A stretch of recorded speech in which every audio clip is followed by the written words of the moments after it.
Well, time to throw my 2 french fries into this pool. So, Last of Us Season 2 ended, and very much like the whiplash from the middle of the game, the season ended with the whiplash of what's going to continue into Season 3. When I found out that they were going to do the exact same thing as the game, with Season 2 being Ellie and then Season 3 being... That was like one of the biggest complaints about the game, if you looked in it. Obviously, there was a lot of people who just gobbled the game, and if you really thought this was the best game of all time, I'm not going to fault you on it. That's your opinion. That's your choice. I didn't think it was that bad. I just didn't think it was great. I thought that the visuals were fantastic. I thought the story was in certain places. I actually really liked Abby's story better. I thought that the optimization for the game was next level. I remember just sitting there looking at all of the optimization attachments that they had put into the game, and I thought that was incredible. But I thought the gameplay was kind of like, all right, this is Last of Us 1.5 in terms of advancement. But regardless, the show itself had some like this. It feels like it. And you can see the IMDb numbers as well. Now, of course, there's going to be some people who are just hating on it because that's just what people do. I remember seeing some people who thought that Last of Us 2 was the worst game of all time. And I remember even someone saying even worse than Superman 64. And the guy's like, yes. I'm like, that's just being fucking petty. That's just being fucking petty. I can see that there are people who think that some of the story beats in this season just didn't make sense. Now, I'm not going to spoil the entirety of it, but a lot of people probably would know that in the first 2 episodes, obviously someone very important dies. The second episode I actually thought was pretty well done. I liked that there was this battle that was happening at the city. I liked that Tommy was there. Maybe the fight with the flamethrower Bulker thing was a bit weird, but I liked that element, and I liked how the other element, how the death happened. I thought that was actually done a little bit better than the game. But there's one very kind of important thing that the game got that the show doesn't seem to understand, is that the reason for the entirety of this is that Ellie turns off being her human self. The idea that she's going on this absolute entire revenge tour is not because it's the right thing to do. It's because what she wants to do. And the show felt like it was trying to justify her actions to an extent. And then even at the same time, and I don't know whether this was Neil, Craig, or Bella all together thinking this, but they try to keep her as a sympathetic character when the reason why the whole conflict, the whole ethos of Last of Us Part 2 is that Ellie becomes a piece of shit. Now, they still have time for that to happen, I guess, but the problem is by the time that Season 2 ends, it was at that point you really weren't happy with Ellie. You were not happy with the decisions she had made, the choices she had made, the people she had killed. There are so many more people that she should have killed by this point, but regardless, those who she has killed of Abby's crew, some of them weren't even, like, maybe one was actually somewhat vindictive, whereas the other two were just kind of... And while there are the beats of the game in this show, it feels like they didn't understand it, or they wanted to try and alter it. And that was something I was kind of hoping that Craig would do. Craig did a great job of embellishing, expanding, and kind of adding more to The Last of Us in the first season than he did, at least for the first 5 episodes. I felt that the latter half was almost identical to the game, and it didn't really have that much flavor to it anymore. Whereas the first half was great because there was so much more expansion in it. And there was some of that in this. You got to see a few scenes with the wolves. And the problem is, though, they're so disjointed. It feels weird that you're getting these little pockets with, say, Isaac and how he became a wolf, or talking about how the wolves found out about the spores becoming airborne in the hospital. That was an interesting bit. I know some people were talking about that scene. And yes, that is a pretty big example of a tell don't show kind of trope, which is usually looked frowningly upon. I thought the 2 actors did a good job with it, explaining the situation. There's a good little score in the background too, talking about how they found out about the fungal spores. There could have been flashes, say, like, I don't know, maybe like little horror flashes showing what happened to them down there. But the whole idea is that they are building up this woe of what you will see, and that's what Abby sees when she chases what's-her-name down into the basement. And they even tease the door for the Rat King, which, hopefully none of you know what I'm talking about with that one. And then there are some people who are complaining about, oh, the spore should have been around the whole time. Now, admittedly, yes, I always thought that was kind of stupid that they didn't want to keep the masks on, because there's this big thing in Hollywood that no one can tell who anyone is unless they reveal who they fucking are. like the whole idea of what Iron Man was like the mask. And when Tom Cruise wanted to be Iron Man back when they were thinking about doing this movie in the late 90s, he was like, it has to be a see-through mask because people need to know it's me. And they're like, no, we can't do that. And then looking fucking what happens by Endgame, everyone has to take the fucking mask off during battles because we're like, oh, I need to know it's him. And that's kind of this mentality that has happened with shows like this. Either way, I think it's okay. Yes, it's a different interpretation. Sure, it kind of sucks that you don't see that, but I thought the spore scene was really well done with the special effects and all that. That's another thing I want to say. Production design and special effects were phenomenal in this season, as they weren't in the previous season. And it's really cool to see a lot of Vancouver and Nanaimo and everywhere, like local around here, be used. The thing that just still surprises me, and I've heard this from a lot of people who worked on the show, the amount of fucking reshoots is nuts considering this is what we got. They apparently rapped about 3 or 4 times. They even had a rap party, a big rap party, and then they went and did reshoots. And this is what we got. There are just some very strange decisions in this show. Like, for instance, the end episode. Abby comes to the dock, sees the wolves get into the boats to go and invade the island with people. She then gets into a boat.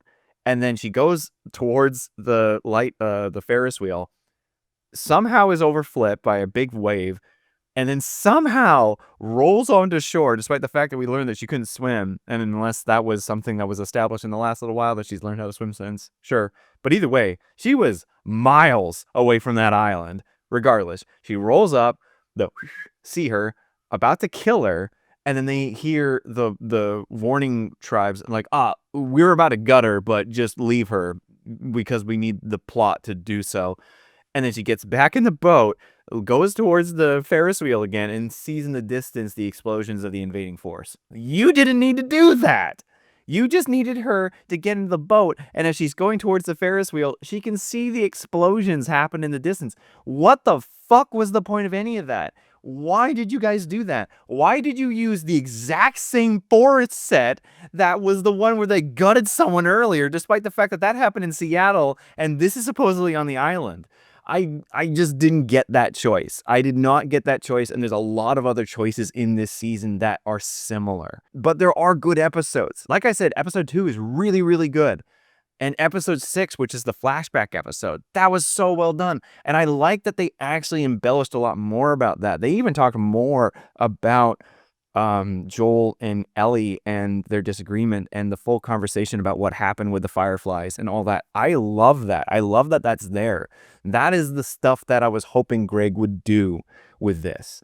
And it only happened twice. It only happened in the 2nd episode and it happened in the 6th episode. And aside from that, it feels like, from what I heard, like Neil had a lot more hand in this than before. And people keep on saying, oh, Neil knows what he's doing and whatnot. I was like, do any of you film people actually like watch anything about how these games was made? Bruce Stanley was a huge component of the first game.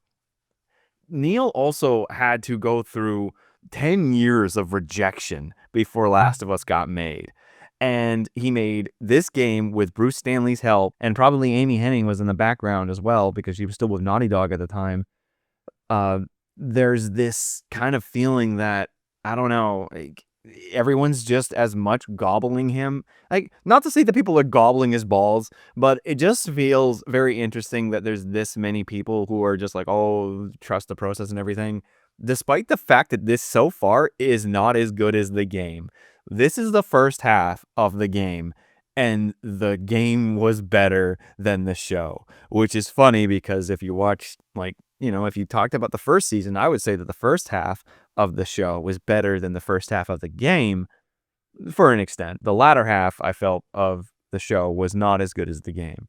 This has already been not as good as the game. So I'm curious. I don't know. I feel like season 2, with all of the production value and the problems and the reshoots and apparently the absolute just perfectionism that Greg has, I felt like there could have been a lot better decisions made. Like I said, that whole bit about the boat and Ellie, I just I don't get it. I did not understand that choice. That made no sense to me. And I'm not like $1 million producer or anything like that, but that just, You didn't need to do that. The audience isn't that fucking stupid. They could have got what was going on with the army of boats leaving towards that island and then the explosions happening in the distance. But the thing is, it just feels so disjointed that I don't know what could come of it. I don't know. Those are my thoughts. I I don't even want to know if I want to give it a rating because it just felt like such an incomplete product. Now, like I said, they're going to do season 3 is going to be from Abby's perspective. And then season 4, I don't know, will be the ending of, like, I think when the two converge. But that also includes the fight scene between the two of them and then Santa Monica, which that felt like something that wasn't really necessary either. But regardless, this was 7 episodes. There could have been a few more episodes. But at the same time, they also didn't have to drag as much shit as they did in this one. And the final thought that I have, and I don't want to blame Bella entirely for this, but I do question the direction with her. Ellie, like I said, in the game is this vindictive, hell-bent on vengeance person. She is pissed as shit as what has happened. She becomes a agent of vengeance and revenge and just lacking human emotion. Bella kind of felt like she was playing it off as like a teen comedy. I watched one thing that basically put a laugh track over the dialogue between her and Deanna in certain situations, and it brought to clarity the very real issue I was having with the show, and it was that the dialogue with her made no fucking sense. It was trying to trivialize or kidify a very serious situation that these two are in, and I don't know. Between that and the I'm gonna be a dad memes, we'll see how season 3 compares. I think it's going to be better. Caitlin Denver has proven herself to be a fantastic actress.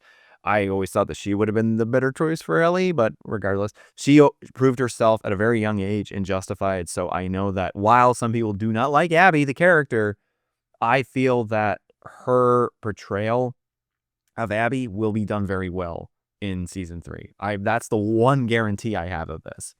Okay, but if I were to have a rating of season 2, I would give it a 3 out of 7. It's a 3 out of 7 for me. I just do not understand a lot of the decisions that were made for this season. That's just my personal opinion. Others can have others, of course, but I just feel like just with the budget they had, with the amount of time that they had, and the amount of reshoots they had, I feel like we could have got something better than this, but that's just my opinion. What are your guys' thoughts on this? Now, I obviously know that we're dipping into a big fucking barrel of cheese here, but let's try and keep it civil. Now, if you really didn't like the game, sure, but I just want to have like a civil conversation about this. I don't want people yelling and being mean and whatnot to each other in the comments. I want constructive criticism, constructive thoughts, both positive, negative, whichever, but let's keep it civil. Let's do that. Anyways, that's all from me, guys. See you later.